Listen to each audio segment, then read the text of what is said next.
Hello students, अब हम देखेंगे कि लीनियर इक्वेशन। आज हम पढ़ेंगे लीनियर इक्वेशन जो हम अक्सर 9th क्लास में पढ़ते हैं। उससे लीनियर इक्वेशन का ये 3 टॉपिक बहुत इंपॉर्टेंट है: unique solution, infinite solution and no solution. ये क्वेश्चन पूछता है कि हमें इक्वेशन दे दिया जाता है, उसमें पूछता है कि कौन सा यूनिक है, कौन सा इनफाइनाइट है, कौन सा नो सोल्यूशन है। उससे रिलेटेड 3 क्वेश्चन है, अक्सर एग्जाम में पूछे जाते हैं।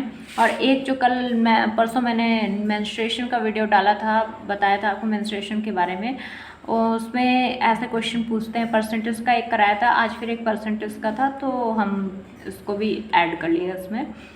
तो सबसे पहले हम ये जानेंगे कि लीनियर इक्वेशन इन 2 वेरिएबल जो लिखा है। पहले तो लीनियर इक्वेशन जान लेते हैं। लीनियर जिसको हिंदी में रेखीय बोलते हैं, इक्वेशन को हिंदी में समीकरण बोलते हैं। रेखीय समीकरण लीनियर इक्वेशन का मतलब क्या होता है? जब हम कोई इक्वेशन इस तरीके से लिखें a1x plus b1x plus c1, मतलब a1 b1 c1, ये क्या है? ये कांस्टेंट है, मतलब इनकी वैल्यू चेंज होती रहती है। कोई कांस्टेंट क्या होते हैं? नंबर होते हैं। तो ये नंबर है, इसलिए a1 b1 c1 हम कुछ भी लिख सकते हैं। लेकिन जो x है हमारा, x y z जो भी लिखते हैं, a to z में जो यहाँ पे लिखते हैं, ये क्या है हमारा? ये वेरिएबल होता है। वेरिएबल का मतलब वेरी करना। कांस्टेंट की वैल्यू फिक्स रहेगी। अगर हम 3 लिखे हैं तो 3 ही रहेगा। लेकिन जैसे हमने 3x लिखा है और 3y लिखा है, तो इसमें देखो कांस्टेंट जो है क्या है, वो सेम है, लेकिन वेरिएबल क्या है? चेंज हो गया है। तो वेरिएबल मतलब वेरी करना, जो चेंज होता रहे। तो अगर हमें क्वेश्चन में सिंगल वेरिएबल दिया है, तो हम 7th 8th तक लीनियर इक्वेशन जो हम पढ़ते हैं 7th 8th तक, तो हम लीनियर इक्वेशन 1 वेरिएबल पढ़ते हैं। हम एक वेरिएबल से क्वेश्चन को सॉल्व करते हैं। और इसमें x की हमें वैल्यू फाइंड करनी होती है। सिंगल वेरिएबल x है, और लीनियर का मतलब होता है कि जिसमें वेरिएबल की हाईएस्ट डिग्री 1 रहे। हाईएस्ट पावर इसकी देखो 1 है, यहाँ भी 1 है। हाईएस्ट डिग्री अगर 1 है तो वो लीनियर इक्वेशन, हाईएस्ट डिग्री 2 है तो वो क्वाड्रेटिक इक्वेशन, द्वितीय हिंदी में क्या बोलते हैं भूल गए, क्वाड्रेटिक इक्वेशन होता है। हाईएस्ट वैल्यू 3 रहे तो वो मतलब आगे बढ़ जाता है, हम उनको पॉलिनोमियल्स में ले लेते हैं। तो इस तरीके से हम क्वेश्चन को सॉल्व करते हैं। अभी हम लीनियर इक्वेशन की बात कर रहे हैं। तो जब लीनियर इक्वेशन 1 वेरिएबल हम क्वेश्चन को सॉल्व करते हैं, जब लेकिन 9th क्लास में जब हम जाते हैं तो 2 वेरिएबल्स के आ जाते हैं, 2 या 2 से ज़्यादा वेरिएबल्स रहें। तो अभी हम 2 वेरिएबल्स के बारे में पढ़ें। Linear equation in 2 variables. Linear equation in 2 variable के क्वेश्चन इस तरह रहेंगे: a1x plus b1y plus c1 equal to 0। मान लो हमको 2 लीनियर इक्वेशन दिया गया है। पहला दिया है कि a1x, जैसे कि हम पहले भी बताए कि a1 b1 और c1 हमारा क्या है? कांस्टेंट है। और वेरिएबल्स जो है x और y हैं। देखो इसमें 2 वेरिएबल्स आ गए हैं, लेकिन दोनों वेरिएबल्स का हाईएस्ट पावर क्या है? 1 है। तो पहला हमको लीनियर इक्वेशन दिया है a1x plus b1y plus c1 equal to 0, ठीक है। और दूसरा इक्वेशन है a2x plus b2y plus c2 equal to 0। ये दोनों जो वेरिएबल्स हैं, इक्वेशंस हैं हमारे, इनमें 2 वेरिएबल्स हैं, इन्हें इसीलिए इनको लीनियर इक्वेशन इन 2 वेरिएबल्स बोल गया। अब इन पे बेस्ड जो है 3 तरह के सोल्यूशन हमसे पूछता है। देखो सोल्यूशन एक होता है कंसिस्टेंट। देखो पहले इसमें आप ऐसा समझो जैसे कि हम कोई भी चीज़, जैसे फॉर एग्जांपल ये हमारी कॉपी है, ठीक। कॉपी में क्या है? कवर है। कवर को जब हमने खोला तो जो है पेज है, फिर पेज पे भी लेफ़्ट है, राइट है, तो मतलब उसके पार्ट पे पार्ट होते गए ना। तो इसी चीज़ को जो है इस तरीके से आप समझो कि कॉपी का जो ये जो पूरी कॉपी है वो हो गया लीनियर इक्वेशन, ठीक। कॉपी का जो ये फ्रंट पेज है, मतलब सॉरी इसका जो कवर है, कवर, इस कवर को हम कंसिस्टेंट या कोइंसिडेंट या कंसिस्टेंट या कंसिस्टेंट डिपेंडेंट या फिर नॉन कंसिस्टेंट, 3 तरह के सोल्यूशन हो गए, ठीक है। ये 3 सोल्यूशन मान लिए। उसके बाद कॉपी का जो पेज है, लेफ़्ट और राइट जो हम कर रहे हैं, जैसे हमने खोला फर्स्ट पेज, लास्ट पेज, अब हमने लेफ़्ट पेज पे लिखा हुआ है, राइट हमारा खाली है। तो ये जो ये लिखने को छोड़ दो, अगर सिर्फ पेज की हम बात करें, हम लिख किस पे रहे हैं? पेज पे। अगर ये पेज नहीं होता तो हम लिखते किस पे? तो जो लिखना हो गया उसको आप मान लो सोल्यूशन है, यूनिक सोल्यूशन, इनफाइनाइट और नो सोल्यूशन है। और जो हमारा पेज है वो किसका काम कर रहा है? इंटरसेक्टिंग लाइन और क्या है? Coincident line and parallel line, ठीक है। अब देखो कंसिस्टेंट कॉपी अगर नहीं होती, कॉपी नहीं होती तो उसमें उसका अगर कॉपी नहीं होती तो फिर उसका ये कवर नहीं होता, कवर नहीं होता पेज नहीं होता, और पेज नहीं होता तो हम लिखते नहीं। तो कुल मिला करके सबसे पहले कॉपी का होना जरूरी है, मतलब लीनियर इक्वेशन का होना जरूरी है। फिर कॉपी को सुरक्षा के लिए, या कॉपी का हम कहें कि मेन जो उसका वो है जिसकी वजह से ये कॉपी जैसा लग रहा है, नहीं तो सिर्फ अलग अलग पन्ने दिखते, ये इसका कवर जो होता है।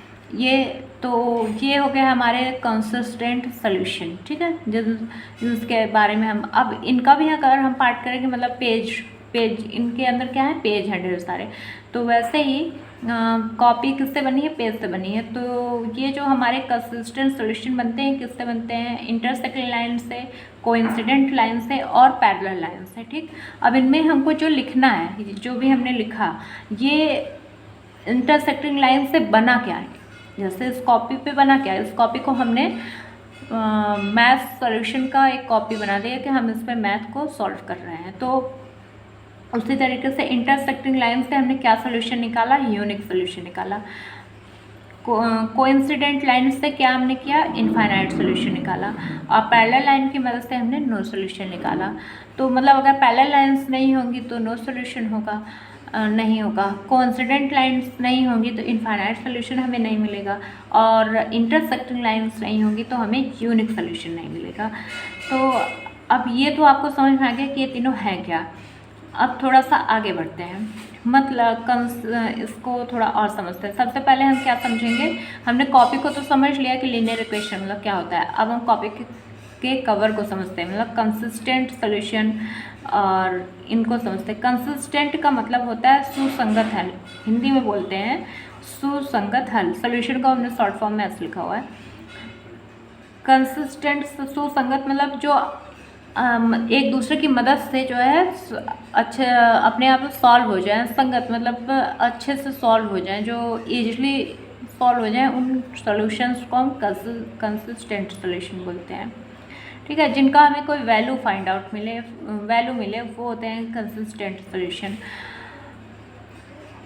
अब नेक्स्ट है कंसिस्टेंट एंड डिपेंडेंट, मतलब एक तो कंसिस्टेंट रहे मतलब सुसंगत रहे, दूसरा वो आश्रित रहे, मतलब ऐसा सॉल्यूशन जो एक दूसरे पे आश्रित रहे। मतलब दो, जैसे हमने दो इक्वेशन लिखा, इन दोनों इक्वेशन का जो सॉल्यूशन आए वो एक दूसरे, मतलब अगर ये है तो ये रहेगा, और ये है तो ये, मतलब एक दूसरे पर आधारित है। अगर दोनों में से किसी एक को हटाए तो दोनों के दोनों खत्म हो जाएंगे। ये इसका मतलब है कंसिस्टेंट डिपेंडेंट का मतलब है।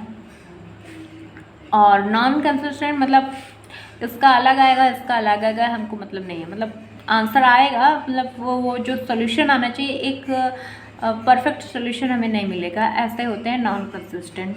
अब ये बनते कैसे हैं, जैसा कि कॉपी बने किसी पेज से बने ढेर सारे, तो वैसे ही कंसिस्टेंट सोल्यूशन ऐसे सोल्यूशन होते हैं जब दो लाइंस, जैसे पहली लाइन ये है और दूसरी लाइन ये है, मान लो ये इस लाइन को हम A1 कह दे रहे हैं, इस लाइन को हम A2 कह दे रहे हैं, ठीक है। ये हमारी A1 है, इधर देखो, ये हमारी A1 है, ये हमारी A2 है, ठीक। अगर ये दो लाइन आपस में एक दूसरे को काट रही हैं, इंटरसेक्ट कर रही हैं, जिसको इंटरसेक्ट लाइन को प्रतिच्छेदी रेखा बोलते हैं हिंदी में। अगर ये दोनों लाइन आपस में किसी को कट कर रहे हैं, ऐसे कट करते हुए जा रही हैं, तो जैसे कि फॉर एग्जांपल हमारे पास कैंची है, कैंची के जो, हाँ ये देखो, एक लाइन से ये हो गई और एक लाइन ये हो गई, क्या कर रही हैं, एक दूसरे को काट रही हैं। जहाँ पे काट रही हैं वो पॉइंट है, पॉइंट ऑफ इंटरसेक्शन बोलते हैं, प्रतिच्छेदन रेखा बोलते हैं हिंदी, सॉरी बिंदु बोलते हैं। ये पॉइंट जो है, इस पॉइंट पे ये एक दूसरे को मिल रही हैं, ये हो गया, ये इंटरसेक्टिंग लाइन्स हो गई, ठीक है। अब इंटरसेक्टिंग लाइन्स का काम क्या है, ये जब एक दूसरे को इंटरसेक्ट करेंगे किसी पॉइंट पे, तो अच्छा ये बताओ, जहाँ पे इंटरसेक्ट करी वहाँ से इस वाले पार्ट की और इस वाले पार्ट की क्या दूरी सेम है, और इसकी और इसकी क्या दूरी सेम है, या फिर इन दोनों लाइंस को मिलाएं, लेकिन हाँ क्या सेम है, जितना ये इस लाइन से इधर जितना ये गया होगा उतना इधर ये गया है, जितना इधर ये है उतना इधर ये है, तो ये दोनों आपस में बराबर हैं, ये दोनों का आपस में रिलेशन निकाल सकते हैं। लेकिन अगर हम कहें दोनों लाइंस को, जहाँ एक लाइन जहाँ से खंड हुई है, ये पूरी लाइन मान लो है, यहाँ से अलग हुई है, यहाँ पे उसको ब्रेक लगा हुआ है, तो ये दोनों आपस में बराबर नहीं हैं। तो इंटरसेक्टिंग लाइन जो वो होती हैं जिनमें इंटरसेक्टिंग लाइन का सोल्यूशन क्या होता है, यूनिक, मतलब एक आपको परफेक्ट सोल्यूशन मिलेगा, सिंगल सोल्यूशन मिलेगा, यूनिक सोल्यूशन मिलेगा, अद्वितीय हल। यूनिक सोल्यूशन को हिंदी में अद्वितीय हल बोलते हैं। तो इसमें जो हमको हल मिलता है वो ये है कि A1/A2 जो है B1/B2 के इक्वल नहीं होगा। A1/A2 का मतलब क्या हो गया, पहले समीकरण का पहले इक्वेशन का जो वेरिएबल है यक्स, देखो दो वेरिएबल है यक्स और वाई। पहले इक्वेशन का जो यक्स है, यक्स का कोफिशिएंट है, और दूसरे इक्वेशन के यक्स का कोफिशिएंट, मतलब यक्स का कोफिशिएंट यक्स के साथ, वाई का कोफिशिएंट वाई के साथ हमने लिखना है। तो यक्स का कोफिशिएंट और वाई का कोफिशिएंट अगर आपस में इक्वल नहीं है तो वो होगा यूनिक सोल्यूशन। ठीक, अब इनफाइनाइट पे आता है। इनफाइनाइट पे क्या है, कोइंसिडेंट है। ठीक है, अभी हमको मानना है सिर्फ यहाँ से यहाँ तक लाइन है। ठीक है, इतनी ही लाइन। कोइंसिडेंट का मतलब हिंदी में बोलते हैं संपाती रेखा। तो इसमें क्या होता है कि ऐसे दो लाइन्स हैं, मान लो अभी अलग अलग हैं, ये दो लाइन, एक लाइन ये है, एक लाइन ये है। ठीक है, ये दोनों लाइन क्या की, आपस में एक दूसरे के से मिल गई, मतलब पहली लाइन दूसरी लाइन को ढक ली पूरी तरीके से, एक दूसरे पे डिपेंड आश्रित हो गई। अब देखो, अगर नीचे वाला हटा दें तो अगर नीचे वाली लाइन हटा देती ये खाली हो जाएगा, और ऊपर वाला हटा देती ये अधूरा हो जाएगा। तो एक दूसरे के क्या है, ये पूरक हैं, एक दूसरे पे आश्रित हैं, कोइंसिडेंट हो रही हैं, मतलब एक दूसरे पे ही आकर के जुड़ जा रही हैं, कोइंसिडेंट। तो कोइंसिडेंट लाइंस के क्या होता है कि अब इसमें अगर हम सोल्यूशन निकालना चाहें दोनों वेरिएबल्स का, अब जैसे यक्स और वाई है, हमारा यक्स का कोफिशिएंट लें और वाई का लें कोफिशिएंट दोनों को, तो क्या हम वैल्यू को फाइंड आउट कर सकते हैं, मतलब एक से ज़्यादा वैल्यू आएंगी भाई किस पॉइंट पे। जैसे यहाँ पे तो फिक्स था कि हाँ यहाँ मैच कर रही हैं ऐसे से, मतलब लेकिन यहाँ पे तो हम कुछ भी नहीं कर सकते, हम एक साथ कई सोल्यूशन निकाल सकते हैं। तो इसलिए इनके द्वारा जो बनती हैं कोइंसिडेंट लाइंस के द्वारा जो सोल्यूशन निकल के आता है उससे बोलते हैं हम इनफाइनाइट सोल्यूशन, मतलब अनेक हल। A1 यक्स का कोफिशिएंट, वाई का कोफिशिएंट और कांस्टेंट हमारा, ये दोनों जो है तीनों क्या होते हैं, आपस में इक्वल होते हैं। A1/A2, B1/B2 और C1/C2 की वैल्यू क्या होती है, आपस में बराबर होती है। नेक्स्ट हम आते हैं no solution, parallel lines. Parallel lines आप देखो, अब ऐसे देखो,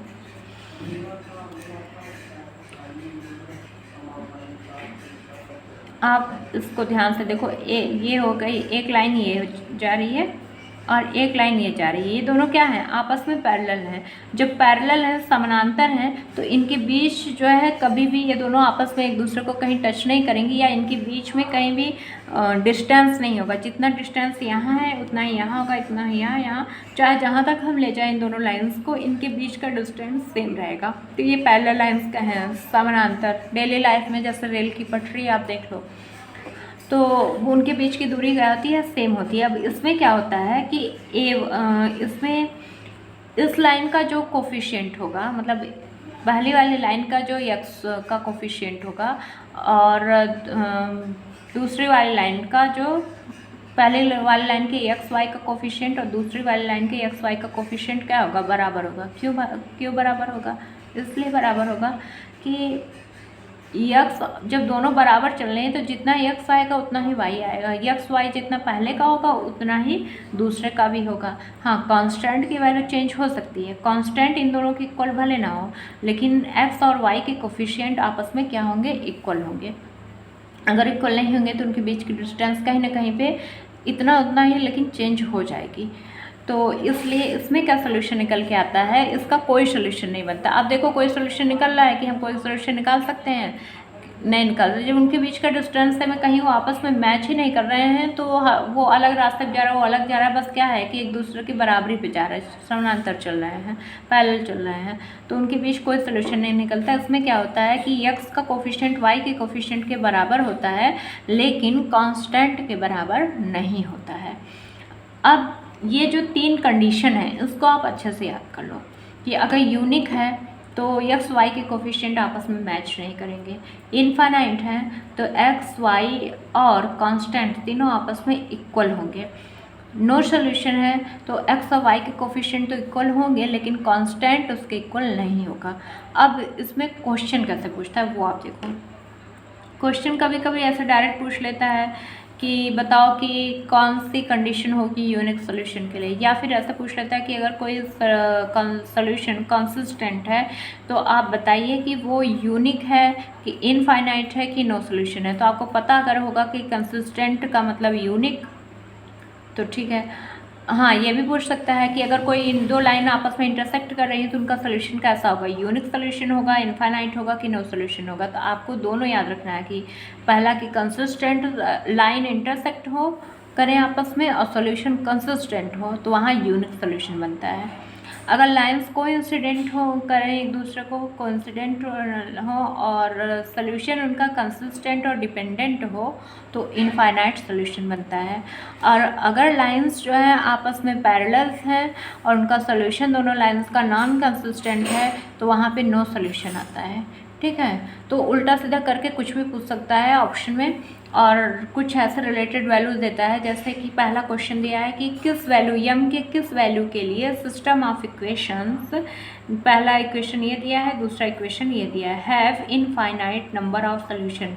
यम की क्या वैल्यू रहेगी कि सोल्यूशन क्या होगा, इनफाइनाइट। तो जैसा कि हम जानते हैं कि यम की वैल्यू निकालना है हमको और सोल्यूशन क्या है, इनफाइनाइट दे दिया पूछा है। तो इनफाइनाइट सोल्यूशन के लिए जो कंडीशन होता है पहले हम वो लिखेंगे।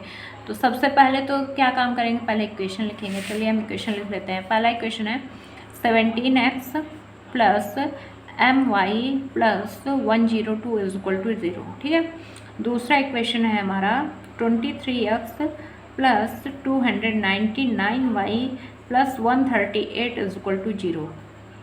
अब जो हम जनरल सोल्यूशन, इसको जनरल सोल्यूशन बोलते हैं। क्यों बोलते हैं, क्योंकि एक्स वाई तो वैसा ही रहेगा लेकिन a1 b1 c1 जो कांस्टेंट है इनकी वैल्यू चेंज हो सकती है। तो जैसा कि यहाँ पे आप देखो, यहाँ पे हम a1 b1 c1 की जगह कुछ भी रख सकते हैं लेकिन एक्स वाई अपने जगह पे ही रहेंगे, तो इसलिए इसको जनरल कहते हैं।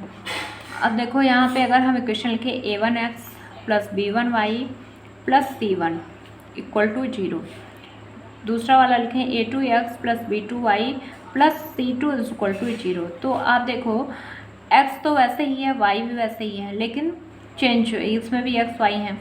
लेकिन यहाँ देखो a1 जैसा कि हमने कहा कांस्टेंट की वैल्यू चेंज होती रहती है। देखो यहाँ पे अगर हम सिर्फ a लिखते हैं तो देखो a यहाँ से 17 है और यहाँ क्या है 23 है, चेंज हुआ ना कांस्टेंट की वैल्यू।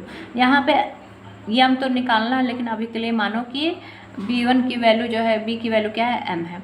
यहाँ m है, यहाँ 299 है, यहाँ 102 है c की वैल्यू, यहाँ 138 है। तो वैल्यू चेंज कर रही है ना, डिफ़र कर रही है, वेरी कर रही हैं, तो इसलिए a1 b1 लिखा है। ठीक है, तो यहाँ से अगर हम कंपेयर करें तो a1 की वैल्यू कितनी है, 17 है। ठीक है, b1 की वैल्यू कितनी है, m है। ठीक, और c1 ऊपर लिखते हैं, c1 की वैल्यू क्या है, 102। और यहाँ से अगर करें तो a2 की वैल्यू क्या है, 23 है। ठीक है, b2 की वैल्यू क्या है, 299 है। ठीक, c2 की वैल्यू क्या है, 138 है। हमने ये भी लिख लिया। अब हमको दूसरा काम क्या करना है, अब इतना तो हमने कर लिया, हम डायरेक्ट भी क्वेश्चन सॉल्व कर सकते हैं लेकिन आपको समझाना है तो हम एक एक स्टेप करके कर रहे हैं जिससे आपको आ जाए। इनफाइनाइट सोल्यूशन के लिए कंडीशन क्या होती है कि तीनों जो है उसमें लाइंस क्या होती हैं, कोइंसिडेंट होती हैं, एक के ऊपर एक हो जाती हैं। तो उसमें तीनों कोफिशिएंट क्या होते हैं, बराबर होते हैं, आश्रित होते हैं एक दूसरे पे। तो a1 का x1 का कोफिशिएंट x का कोफिशिएंट y के कोफिशिएंट के बराबर होगा और c कांस्टेंट, तीनों x y कांस्टेंट तीनों कोफिशिएंट क्या होते हैं, आपस में बराबर। बस हमें इसमें क्या रख देना है, वैल्यू रख लेना है। उसके बाद a1 का कोफिशिएंट कितना था, 17/23। ठीक, बराबर m/299। ठीक है, 102/138। हमसे कहा है तीनों बराबर है, लेकिन तीनों बराबर देखने में लग रहा है, नहीं लग रहा है। तो ये 17/23 है। देखिए, हर जब हम फ्रैक्शन को रिड्यूस करते हैं तो हमको उसको ऐसा तब तक छोटा करना रहता है जब तक कि वो एक प्राइम नंबर ना हो जाए या फिर न्यूमरेटर और डिनोमिनेटर में से कोई एक प्राइम ना हो जाए। तो देखो 17 और 23 ना 17 किसी के टेबल में आएगा ना ही 23 आएगा, दोनों प्राइम नंबर हैं और दोनों किसी भी नंबर से नहीं कटेंगे। तो ये तो पहले से ही अपने छोटे रूप में है। अब इन दोनों को देखते हैं। इसमें तो हम अभी कुछ कर नहीं सकते हैं क्योंकि यहाँ पे एक वैल्यू हमें नहीं मिलता है, लेकिन इससे कर सकते हैं। जब 17/23 के ये बराबर है तो 17/23 के ये भी बराबर है। तो ज़रा काटो, देखो कट रहा है। किससे कटेगा? 17 से ये कितनी बार में कटेगा? 6 बार में, सबको पता है। तो अगर हम उल्टा करें तो 6 से काटें तो 23 को भी किससे काट 23 में भी 6 का गुणा करने पे ये आना चाहिए। जैसे 17 में 6 का गुणा करने पे ये आ रहा है, तो ऐसे ही 23 में 6 का गुणा करने पे 138 आना चाहिए और आएगा भी। आप टेबल देखो। तो इसका मतलब क्या हो गया? कौन सा कॉमन नंबर है जिससे ये दोनों कटेंगे? वो है 6। 6 से जब ये कटेगा तो 17 आएगा, 6 से जब ये कटेगा तो 23 आएगा। ठीक है, एक ही नंबर से दोनों कटा। और अच्छा, इसका HCF हाईएस्ट कॉमन फैक्टर भी क्या होगा? 6 होगा, क्योंकि 6 के अलावा और कोई नंबर नहीं है जिससे ये पूरी तरीके से रिड्यूस हो सके, शॉर्ट फॉर्म में हो सके। तो 6 क्या है? इन दोनों नंबर्स का हाईएस्ट कॉमन फैक्टर है। ठीक, अब देखो, आप ये तो पता कर लिए ये दोनों बराबर है, लेकिन हमें ये चाहिए ना। तो जैसे हमने इसमें ट्रिक लगाया वही ट्रिक हम क्या करेंगे इसमें। जैसे हमने कहा कि 17 में 6 का गुणा करने पे 102 आ रहा है और 23 में भी 6 का गुणा करने पे 138 आना चाहिए और आया भी। उसी तरीके से आप अगर देखो, अब ये दोनों तो सॉल्व हो गए, तो दोनों में से कोई एक ले लें। 17/23 को हम ले लेते हैं शॉर्ट फॉर्म में जो पहले से है। अब बटे m/299 लिखते हैं। हम क्वेश्चन पढ़ते हैं, ये वाला पढ़ते हैं ना, fill in the missing boxes, 4th 5th 6th में पढ़ते हैं कि यहाँ पे क्या होगा। यहाँ पे m की जगह ऐसे बॉक्स बना देता है, बताओ यहाँ पे क्या होगा, मिसिंग नंबर। तो हम क्या करते हैं, जिसमें लिखा है हम देख लेते हैं कि 23 में कितने का गुणा करें, 23 में कितने का मल्टीप्लाई करें कि 299 आएगा। जो यहाँ जिस नंबर का मल्टीप्लाई करने पे 299 आएगा, उसी नंबर से हम ऊपर मल्टीप्लाई कर देंगे, हमारा इसकी वैल्यू आ जाएगी। तो जैसे हमको लिखा है कि 2/3 = यहाँ कर दिया है, यहाँ लिख दिया है 12। तो हमने कहा कि 3 में किस नंबर से मल्टीप्लाई करेंगे? 4 से, तो 12 आएगा। इसका मतलब ऊपर भी किस नंबर से होगा? 4 से होगा। इस तरीके से हम सॉल्व करते हैं ना। सेम यही ट्रिक यहाँ पे लगा है। तो 23 का इसका करने के लिए हमको क्या करना होगा? अगर मान लो 3 का टेबल हमें नहीं 12 का टेबल 3 का टेबल नहीं आता, तो हम क्या करते? 12 को 3 से डिवाइड करते, तो जो आंसर आता तब हमें पता चलता है कि हाँ इसमें 4 से मल्टीप्लाई किया गया है। उसी तरीके से 299 को हम किससे डिवाइड करेंगे? 23 से। तो पहले क्या जाएगा? 1 का जाएगा, 23 6 9 कट गया। 23 3 होता है 69, इंग्लिश में 69 कट गया। कितनी बार में? 13। मतलब 23 में किसका गुणा करने पे आएगा 299? 13। तो इसका मतलब ऊपर भी किसका गुणा करना है? 13 का। तो 17 × 13 करो, 13 सत्ते 91, 13 के 13 9 221। यह हो गया हमारा आंसर। तो अब ये तो हो गया। अब इसके आगे जो है हम एक चीज़ और कर सकते थे। क्या? हम ऐसे लिखते हैं 17/23 m/299, फिर हम क्या करते हैं? क्रॉस मल्टीप्लिकेशन कर देते हैं। अब क्या हो जाता है? m × 23 हो जाता और उधर क्या हो जाता? 17 × 299। फिर हमें m की वैल्यू चाहिए, तो 23 को क्या करेंगे? उधर ले जाएंगे, उधर जाएगा तो क्या होगा? 23 डिवाइड होगा। अब फिर जो है जब हमें सोल्यूशन निकालना है तो फिर हम क्या करते? 23 से डायरेक्ट उसको डिवाइड करते, 13 आता, फिर 17 × 13 करते तो हमारा आंसर आता, तब भी वही 221 आता। तो आप ये भी मेथड अपना सकते हैं, ये भी अपना सकते हैं, आपको जो ईजी लगे आप कर सकते हो। अब हमें आ गया, तो हमें जो पूछा था क्वेश्चन में कि m की किस वैल्यू के लिए पूरा सोल्यूशन, दोनों इक्वेशन का जो सोल्यूशन आएगा वो इनफाइनाइट सोल्यूशन होगा, अनेक हलों वाला। तो m की 221, m की वैल्यू क्या आएगी? 221। तो हमारा पूरा सोल्यूशन क्या बन के हो जाएगा? 17/23 बराबर 221/299 बराबर 102 कितना है? 138। ये हमारा क्या हो गया? इनफाइनाइट सोल्यूशन हो गया। अब पहला समझा दिया हमने कैसे होगा, दूसरा और तीसरा आपको समझाने की जरूरत नहीं, थोड़ा थोड़ा कहीं कर लेंगे, हम क्वेश्चन को सॉल्व कर लेंगे। दूसरे में क्या पूछा है कि के की किस वैल्यू के लिए ये दोनों इक्वेशन जो है पेयर ऑफ इक्वेशन मतलब दोनों जोड़े के इक्वेशन है, दोनों इक्वेशन की वैल्यू नो सोल्यूशन दिखाएगी। तो हम जानते हैं नो सोल्यूशन के लिए क्या होता है, एक्स वाई के कोफिशिएंट आपस में बराबर होते हैं लेकिन कांस्टेंट बराबर नहीं होता है। तो हम वही रख देंगे, हम क्या लिख देंगे, a1 अपॉन नो सोल्यूशन के लिए क्या कंडीशन है, a1 अपॉन ए, ये दूसरा नंबर, ये पहला नंबर था, a1 upon a2 equal to b1 upon b2, ये नॉट इक्वल टू है c1 अपॉन c2 के। तो यहाँ पे आप देखो, यहाँ पे थोड़ा सा हम कर लेंगे। आप देखो c1 तो उस पार है तो हमको इस पार ले आना होगा, क्योंकि इक्वेशन में हम क्या पढ़ते हैं इक्वल टू 0 रहता है, तो c1 इधर ही रहता है ना, a1 b1 c1 सब, तो इसको भी कर लेते हैं। 4x माइनस 3y, 9 इधर प्लस है तो इस साइड आएगा, क्या आ जाएगा -9 इक्वल टू 0, और ये क्या हो जाएगा 2x प्लस ky, 11 इधर आएगा तो क्या होगा -11 बराबर 0। अब यहाँ से देखो a1 की वैल्यू कितना है 4, b1 की वैल्यू कितना है, साइन के साथ हम लिखेंगे -3, c1 की वैल्यू क्या है -9, यहाँ पे a2 की वैल्यू क्या है 2, b2 की वैल्यू क्या है k, c2 की वैल्यू क्या है -11। अब क्वेश्चन में हम रख देते हैं, तो 4/a2 2 बराबर -3/k, ठीक है। और c1 क्या है, नॉट इक्वल टू क्या है c1 के -9 अपॉन -11, ठीक। अब देखो यहाँ तो है कि ये दोनों बराबर होने चाहिए, पर क्या बराबर दिख रहे हैं, नहीं दिख रहे हैं, नो सॉल्यूशन लिखा है ना। एक मिनट, ये -3 कहाँ से आ गया, b1 b2 a1 a2 b1, अच्छा हाँ सही। तो अब अगर आप ध्यान से देखो, क्या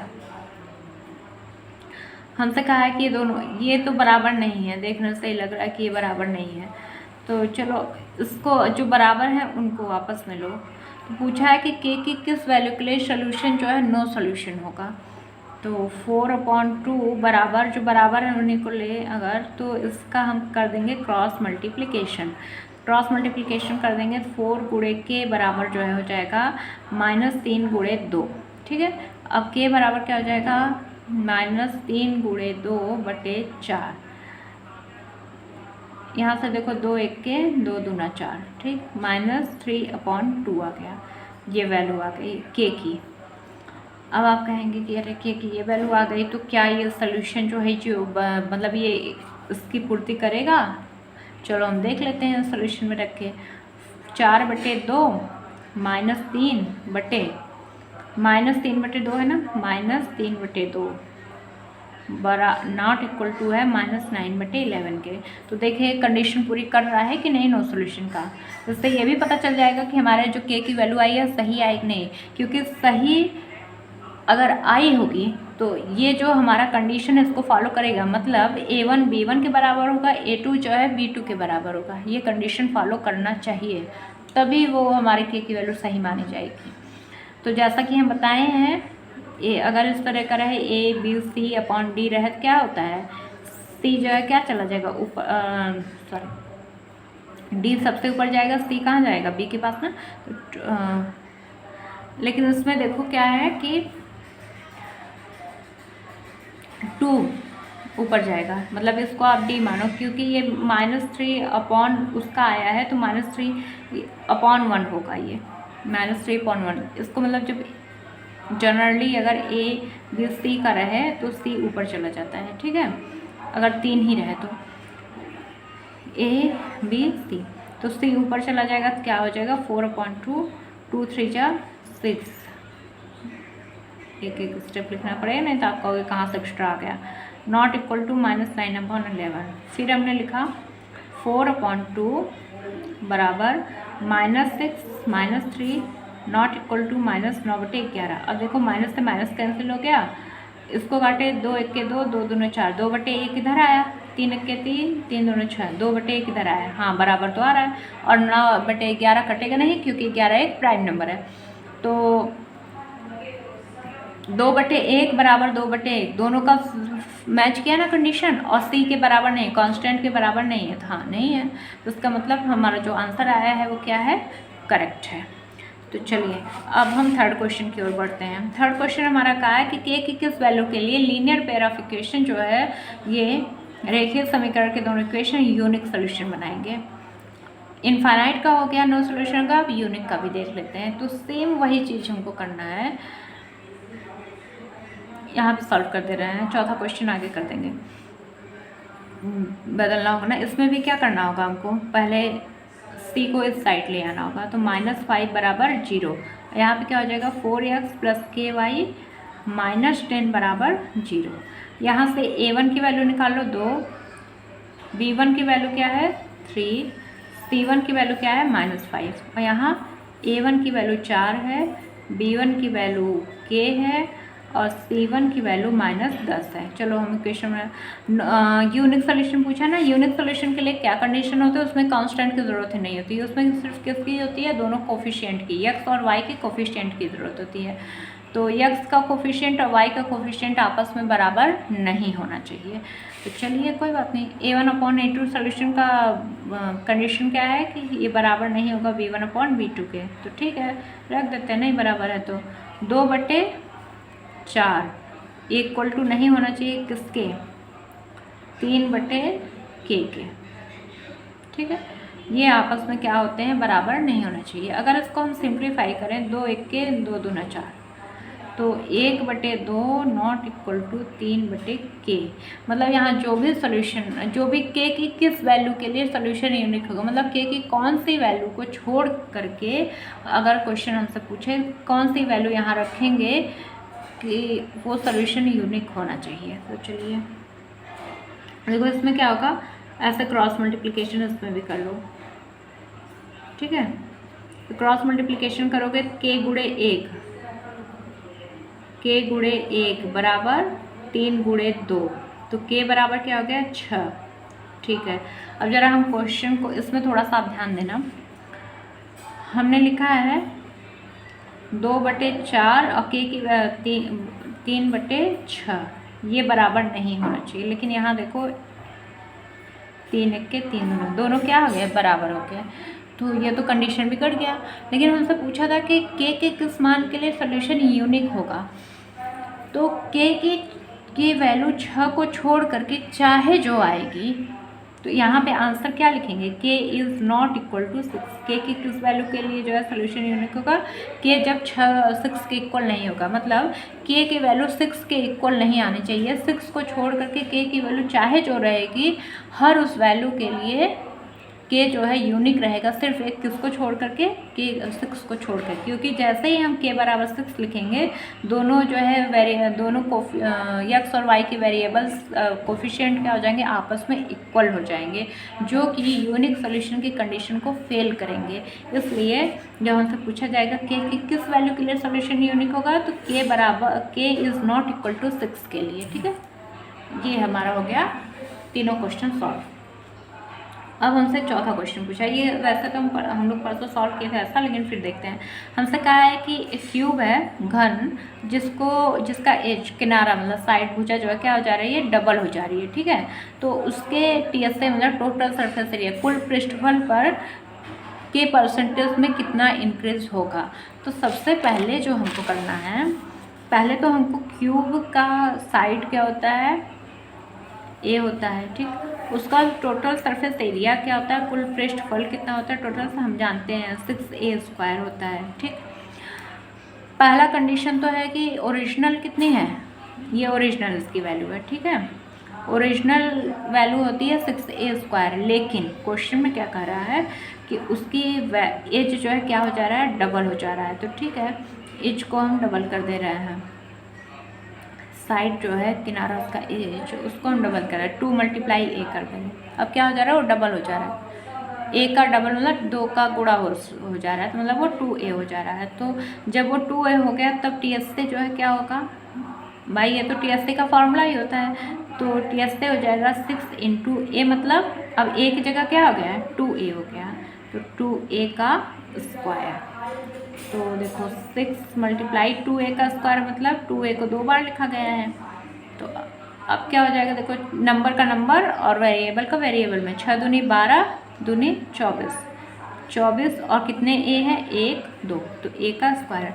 अब उसका क्या हो गया, टोटल सरफेस एरिया जब उसकी साइड ए थी तो कितना था, 6a स्क्वायर, और जब उसकी साइड डबल हो गए 2a तो उसके टोटल सरफेस एरिया क्या हो गया, 24a स्क्वायर हो गया। ठीक, हमसे पूछ रहा कितना परसेंट बढ़ा, तो परसेंट बढ़ा, पहले कितने का अंतर आया ये तो पता करें। तो कितने का अंतर आया, 24a square minus 6a square. क्योंकि बढ़ा है तो जो नया कुल पृष्ठफल आएगा, टोटल सरफेस एरिया आएगा, वो ज़्यादा होगा, ओरिजिनल वाले से क्या होगा, वो ज़्यादा होगा। तो जो बड़े में से ही हम छोटा घटाते हैं, हमको पता है। तो कितने का अंतर आया, वो 6 था वो 24 हो गया, तो घटा देते हैं। अंतर कितने का आया, 18 का। ठीक है, डिफरेंस कितना है, 18 स्क्वायर का।